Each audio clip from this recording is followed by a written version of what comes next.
Hello and welcome to Nick V Uncensored. Today we've got John Dowling, and today we're going to talk about the silver and Venezuela activating the global reset. That's what John is saying, and we're going to dive into his presentation today. And before we begin, I want to say we're back on YouTube, so I want to put a disclaimer out there that we're not financial advisors. Please do your own research. We're not making any claims, but again, this is our speculation, John's research, and put together research. And yeah, John, how you doing? Great to see you, Nick. Happy 2026. Thank you for having me as always. We are Always a privilege. Yeah, we are here in 2026. Can you believe it? No, I mean, it's but 2027 next year. I know. Sounds futuristic, doesn't it? It does. It does. But we're here and things are moving fast politically. And I think we're going to see a lot this year. I feel it. I think this is it. But yeah, let's go into it. Well, there's no doubt. I mean, we're already seeing it. I mean, we're only 7 days into the New Year. Happy Orthodox Christmas to those who celebrate that, by the way. And I think we've seen it's indicative of how the year is going to already go with the flurry and freneticness of the activity. So I'm just going to kind of go through a couple different things, as we always do, Nick, in my presentation regarding Iraq, Vietnam, and of course the energy situation vis-a-vis Venezuela, and of course silver being the key agitator in all of this. So let us start at the top. Okay, let me know if you can see this, Nick, per usual, please. You should see that now. I can see it now.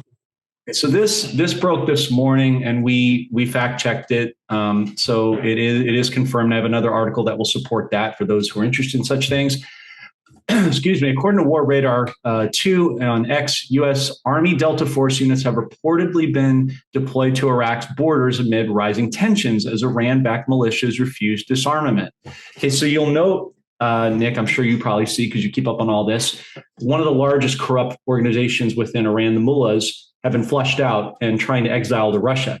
Interesting counterpoint, because they're partners with Russia in vis-a-vis BRICS, where all the currencies are going to be housed, to include Iraq, Vietnam, and the usual candidates, right? But what that also means is President Trump is being successful in flushing out the corrupt factions within Iraq, much like he just did with Venezuela, as he picks the people that will securely fasten the reset, if you like. So I'm just going to play this brief video just so people can see it, just for posterity.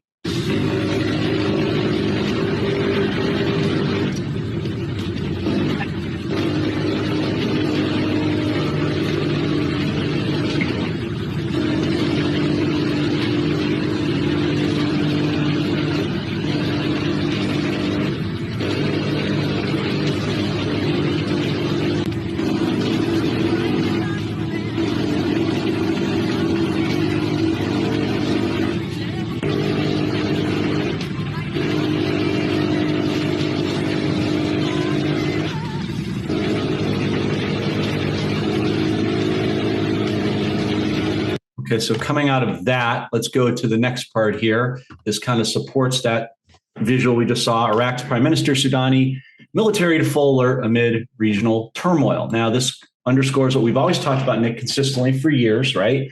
The late, great Kim Clement's prophetic word of when things seem at their worst. This gins up the tension of what we've been looking for. The more we see what looks like wars and threat of wars, the more we're going to see the incoming market correction. We believe somewhere between 50, 80%, which will affect the Dow, cryptos, and other things, and will hasten, what we've been waiting for in the reset for quite some time. So you see in this article, speaking of graduation ceremony, today's complex regional landscape remains high on military alert to defend Iraq's sovereignty, keyword, stability. And they start talking about words like that. That's what you're seeing with Venezuela. So that usually means regime change. That means, switches are happening, essentially. But that's really what I'm going to call, for lack of a better term, the Trump effect. Okay, so that's there on Iraq. I think that's pretty, for most of your audience, my audience, pretty self-explanatory. This is interesting, Nick. We have a little bit of an update with respect to Vietnam. Their economy shifts in recovery acceleration. As we've talked about many years ago, since 2010, Vietnam has enjoyed a very robust GDP. At one point, there were 34% GDP. Well, last year, as you can see in the article right here, they had a growth of 8.2%, which exceeded the forecasts but it also stood out in Southeast Asia, where most major economies hovered between 2 and 5%. So that means that's a third higher than countries like China, Thailand, and other nations, which really speaks to Vietnam's robust workforce, right? Massive assets in the ground, tons of Brent crude oil. Just to give you, if you're interested in your audience that may or may not know this, I'm sure they know a lot, but just as a cursory overview, as we discussed offline, the energy is the key, right? What's going on with Venezuela? They produce 330 billion barrels of oil, right? So that's pretty massive. That's why President Trump, among other things, moving the sex trafficking and the Dominion machines that rigged the 2020 election and the Monroe Doctrine, and of course, the Bolivar, it gets massively effectuated as they bring in regime change with somebody like either Maria Corina Machado or Humberto Gonzalez. Both of, whether you like them or not, okay, whatever, but they're both ostensibly nationalists that are going to be totally contrapuntal to what Maduro's agenda did, that subjugated the Venezuelan people. I was in Florida for vacation, as you know, and down in South Florida, where a lot of native Venezuelans are very, very happy about this outcome that's happening, right? You also have to consider that it's not just regular oil, it's Brent crude. That's some of the richest, they call it sweet Brent crude, so much the richest and most expensive oil to produce. It requires a lot of sophisticated techniques like steam injection for extraction. So it's an expensive, it's a difficult and a dangerous process, but it's the best quality oil that's out there, and Vietnam is massive, copious amounts of it. So that's why I wanted to kind of bring that up.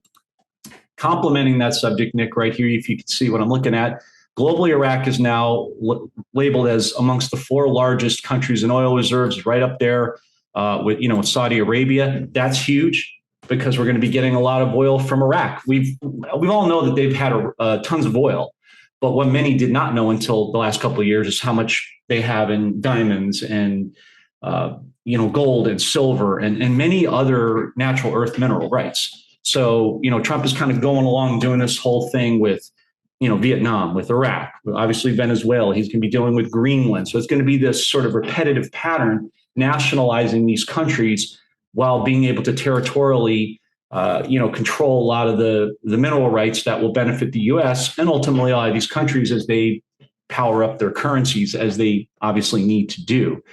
So that's one thing I wanted to talk about with that. And then we need to talk about, obviously, we can't not talk about that gigantic elephant in the room, and that's precious metals. So you can see here the post-futures market. Silver's down a little bit today, but during the holidays, it eclipsed at, I think, 81.68. I think the other day it was 81.13, something like that. So it's massively climbing. The banks can no longer short the markets anymore, the speculators. Gold was up over 4,500 yesterday.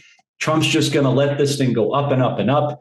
I don't know what the price point will be when he's going to audit the Fed and Fort Knox, but he will do that. I know people have been waiting on that. He's got to time it. He's got a secret agenda of how he's going to do all this, but he's going to let it go up 5, 6, 7, 8,000, whatever that number is. And then he's going to say, hey, let's audit Fort Knox. Oh, we have more gold than we thought. Hey, maybe we don't need the Fed, right? So then people say, why is he getting a new Fed chair? Well, he's going to bring in somebody like Warsh to blow up whatever's left of the old system already got, as you know, Nick, we talked about this many times before. He switched the system, baking the Fed into the Treasury back in 2020, but the public doesn't know that yet, right? So for optics, he's got to do this. He's got to get the public on his side that, hey, we don't need the Fed anymore. Hey, we don't need taxes anymore. Hey, we can actually do this by using tariffs. Everybody knows that. But the key here, we believe, is the silver swan. As you said, not a financial advisor. Not telling anybody what to do, just telling you what I'm doing. I'm stacking silver. And I'm sure many of your audiences as well, and rightfully so. The silver swan event, we believe, coupled with energy, will be the key factors in the demarcations to bring about the global reset we've all been widely anticipating for quite some time. There's more that I share, but I want to let you interject and then we'll go from there. Yeah, no, that's great. Let's talk a little bit about the dinar and the currencies resetting, why they would reset. We've got new people watching, so we want to educate the new people. Let's give Kuwait dinar back in 91. Let's give that as an example because it did happen before, but there's going to be a lot of currencies happening again because the whole system is collapsing and we're going to see this on a very big scale. So if you could tell us what happened in Kuwait dinar, how it was really, really, $3, and then the Gulf War came and what happened and the rate dropped. And if you could tell us that, thank you, John. Sure, no problem. Yeah, no, that's, excuse me, completely understandable. Yeah, so 91, 92, we had the Gulf War. The Kuwaiti dinar was, if you go back historically, you go back to Germany, reset their economy after they lost World War II, the Deutschmark, and that was technically the first iteration of the reset. But in modern, more recent history, the Kuwait dinar was sort of the pre-Iraq or ribbon cutter, if you like. So basically what they did is during the cover of the facade of the Gulf War, they revalued the Kuwait dinar. But first they told everybody, oh, the Shah died and the oil fields are on fire. This is never going to happen. And they panicked and, FOMO'd the market basically and got people to sell off their Kuwaiti dinar. Right before a day or two later, they sent it. We had a good friend, Tyler, God rest her soul, she passed away a few years ago. Her father was heavily invested in the Kuwaiti dinar. It's how we knew about this. And it went all the way up to somewhere in the range of from, I think you said, what, 335 or something, 336 to $12.38. So it had a 4X jump over, no pun intended, over that. And anybody who hung in there and didn't quit and didn't listen to the fear and purposeful manipulation prospered mightily. And that was just a small microcosm of what we're about to see now in the greatest wealth transfer in human history, because that was one part of the globe. This is the entirety of the world of all 209 countries and provinces. Absolutely. And I just want to let everyone know there's a lot of people asking about Vietnamese dong and where they can get Iraqi dinars and stuff like that. And there's a lot of counterfeits online, and we work with a reliable company that has checked them, verified them, and they're very difficult to source, especially with Iraqi dinars. They're in all the way in Iraq, and they don't trade internationally, so it's very difficult to find them. So the link is below in the description for that, so you can have access to those. But John, should we continue with the presentation? Yeah, sure. So we talked about Iraq and Vietnam, as you can see. We talked a little bit about, obviously, metals, energy. Just to complement that a little bit, I want to show you a couple of different things here on the crypto side, because I know we're both XRPers. So I thought I would touch on that. So this is a list that came together. This is courtesy of a guy that I respect and follow, TC, Wealth Transfer TC. This is a consolidated list of cryptocurrencies, excluding Bitcoin and Ethereum, because there are a lot of subcoins within Ethereum, right, that some people are invested in, especially some Christians, they know about it. But in his perspective, and he's very well knowledgeable on this subject and other things, he talks a lot about some of the primary coins that he's recommending you should look at, because a lot of the meme coins and there's too many coins out there, and it's really hard for a lot of people to know which ones to pare down to. But in his estimation, and I would mostly agree with him, here's some coins that you really want to look at holding, or at least investigate. These are coins that have utility, that have marketing presence, that are pegged in some way to gold or silver, like XRP, LXM, XDC, as you see here at the bottom, right? Gold, silver, copper, we've talked about that many times, again, for your newer audience members, as you pointed out.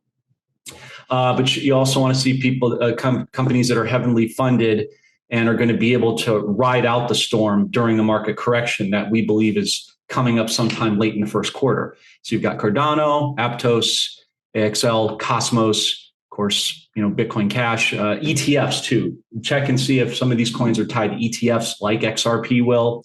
We know that's the backbone of the new blockchain, obviously. President Trump's obviously going to favor himself and his wife, Melania. So he's going to get his pound of flesh, Solana, et cetera, et cetera. Okay, so that's one. Let me go to this other one here. And these are some of the, just another sample size of coins that you might want to look at. Obviously, Bitcoin, Ethereum, we talked about that again, Cardano. You can see the buying patterns of price points where it was 4 years ago to where it is now. Avalanche, I'm definitely invested in Shiba Inu. Once they get the Shiba-verse up and going, we're not sure when that will be, but at some point, as this volatility through the year for cryptos goes, we think somewhere between March and August, you're going to see some massive spikes as we come through the crash. The ones that survive are really going to take off massively. You got Polygon and, of course, Terra Luna, now Luna Classic. Great coin, by the way, for staking and burning, because as you burn the supply, you take it out of circulation, increases the value, supply and demand extensively. So these are just, we get a lot of questions of, what coins would people, what we look at, what we would recommend. And so this just gives your audience a little bit of an overview as to which ones we recommend and why. Of course, of course. Yeah, personally, I like Bitcoin and XRP. I play around with the other meme coins as well. You never know. You've got to spread your eggs in everything. You've got to have a bit of all the cryptos. You've got to have silver. You've got to have a bit of gold. You've got to have currencies revaluations. For those currencies, all types of currencies. You've got to be in it. For something to go and give, and But John, thank you very much for sharing that with us today. I really appreciate that. So you think the Venezuela and the silver are the two things that's going to hit off the reset? Because I feel like this is a domino effect. It is. You're right. It is a domino effect. I just think what we're seeing right now, because a lot of this is event driven, right? There's prophecy, there's event driven, there's optics, there's, like you said, there's a lot of variables to consider. And we do our level best as a team to look at these vantage points to bring it to your audience wholesale so they can see how these pieces all interplay. So I do think Venezuela silver, and I want to add copper as well, because copper's almost doubled in price, because as silver runs out, and it will, because it's the backbone of manufacturing, AI, robotics, many other things, we see a case where a lot of, Trump's bringing a lot of manufacturing back to the country, right? To the US specifically, I should say, here in America. So when he does that, what's driving that? Silver. So we could conceivably see a situation where companies or even banks, remember JP Morgan holds, I believe, somewhere in the area of 790 million ounces of silver, the most of any owner. So Trump's working with Jamie Dimon, which we don't think is the original one, but that's another story for another day, to get those silver certificates to pump that back into the new gold standard of the new US note, not the Federal Reserve dollar, right? We're going to go back to an asset-backed economy through technology. So banks and Fortune 1000 companies are going to need that silver for manufacturing. But what happens when that runs out? What's the backstop? Copper is the next, we believe, best conductor.